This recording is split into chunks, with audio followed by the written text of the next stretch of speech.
এই দেখেন এই গাড়িটা 24 তারিখের লোড, আবার আজকে 24 তারিখ, 1 মাসের মাথায় গাড়িটা মাল পাল্টাই হচ্ছে, ঠিক আছে। আর তোমরা যে গাড়ি লোড করছো ওই ডাবা খালাসি তো? আর ওটা ডাবা খালাসি। এতে গেলেন এই গাড়িটা নাম্বার হয়েছে WB51C 6126। হ্যাঁ, এই গাড়িতে মাল লোড হচ্ছে, দেখলেন মাল আছে 34 টন 290 কেজি মাল। 1 মাসের মাথায় গাড়িটা মাল পাল্টাই হচ্ছে। হ্যাঁ, 1 মাসের মাথায় মালটা পাল্টাই হচ্ছে। হ্যাঁ,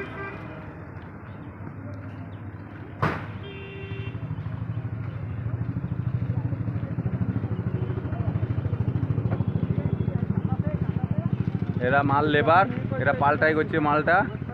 হ্যাঁ, এই গাড়ির মালটা 773-এর মালটা 6126-এ মাল যাচ্ছে। 1 মাসের মাথায় গাড়িটা মাল পাল্টাই হচ্ছে, রিটার্ন মাল। হ্যাঁ, মালটা দেখলেন এই গাড়িতে লোড হচ্ছে আর এটা খালি হচ্ছে, ঠিক আছে। দুটো গাড়ির ছবি পাঠালাম ভিডিও করে, দেখলেন, ঠিক আছে।